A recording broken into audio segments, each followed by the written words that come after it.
been able to do.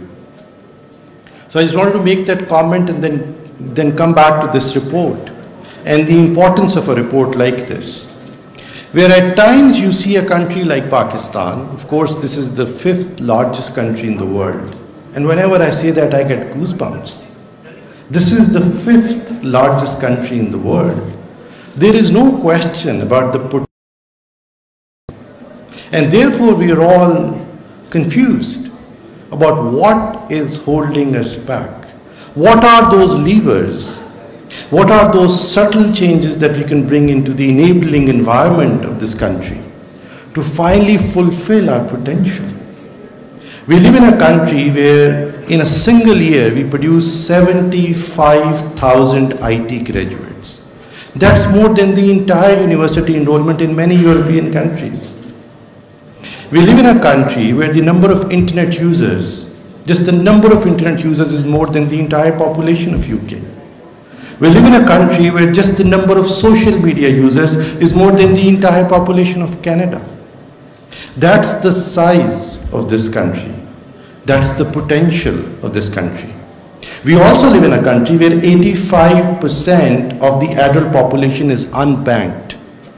Imagine the potential of a fintech in a country like this, where 100 million unbanked people could begin to use financial instruments. We are not talking about a unicorn. We are talking about a decacorn here, a company that will be worth $10 to $20 billion when that happens. We live in a country where just out-of-school children are 27 million, more than the entire enrollment in many countries in the world in schools. Imagine the potential of an edtech in a country like Pakistan. We live in a country where despite producing 75,000 IT graduates year on year, only a few thousand can be immediately employed by the IT industry. What can we do to fix that? What can we do to upskill our IT graduates so that they become globally competitive in this globally competitive market?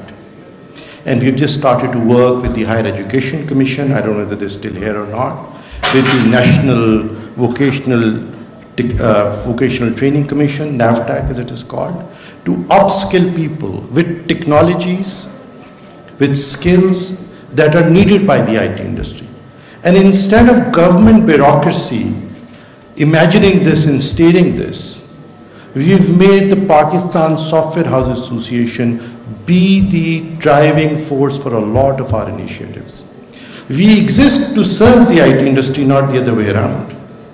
So this time around, when we were identifying the skills, the technologies for which our IT graduates need to be trained so that at least 30, 40, 50% of them can become employable and begin to contribute to the IT industry, we went to Pasha. They came up with a list of skills that we need to impart, certifications that people need to acquire to become competitive in this global marketplace of IT workforces. And I'm glad that that program is on its way. We are going to train 16,000 people this year with skills that are aligned with what the industry needs as its bench strength. This is people trained in Salesforce, people trained in SAP, in Oracle Financials, in MERN Stack, in ERP technologies, in DevOps, in mobile app development, and so on and so forth. These are the kind of technologies that our graduates from universities are really exposed to, and hence are not immediately employable by the IT industry. That's something that we are, inshallah, about to fix. This is not a roadmap of 20 years, this is a roadmap of just 3 years.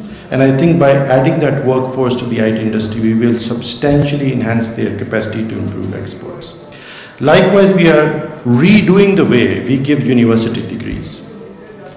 We are going to introduce a standardized quality assessment test, but then use that test for mandatory co-op placements in the industry.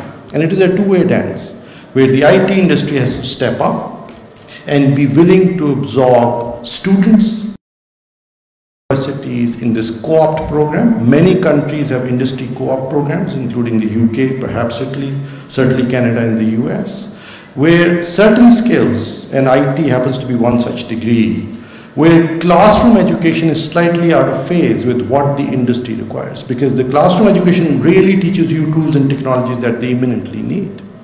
And it's therefore important, vital for these students to get exposure to the industry. And we're going to institutionalize that by introducing this co-op program, a 6-month co-op program for university graduates before they graduate, preceded by the standardized quality assurance test, so that we begin to understand and document the quality of our IT graduates, and then push back to all the degree awarding institutions to improve their quality, so that what comes out of our universities is globally competitive. Pakistan also has a huge potential for domestically focused startups, which could be built here, could grow and scale, and then be replicated in similar countries. It has happened a little bit already with Pakistani startups expanding to the Middle East, to Africa. But we need to really step in and make sure that these startups get the funding and the enabling environment that they need. The State Bank, and it has come up earlier also, has done great work with RAST, with Russian digital accounts, with dollar retention accounts. Some of their policies have been very, very effective in moving things along. At this point, one of the important initiatives of the IT ministry is to start what we call the Pakistan Startup Fund. This, we struggled on how to put this together. We looked at Enterprise Ireland, we looked at YOSMA, we looked at SBIR, SBICs. There are various global models on how governments can step in to incentivize private risk capital, venture capital, to be invested in a Pakistani startup as opposed to a competing territory. So with the Pakistan Startup Fund, we have conceived it such that we could underwrite the risk by about 10 to 30% of an external venture capitalist putting money into Pakistani startups. And imagine the opportunity here. This is a country where in the last 3 years, about $800 million have been invested in Pakistani startups. And some of this is from top-tier sandhill VCs. These are really world-class venture capitalists who've put money into these startups. And the opportunity is that not a single unicorn has happened yet.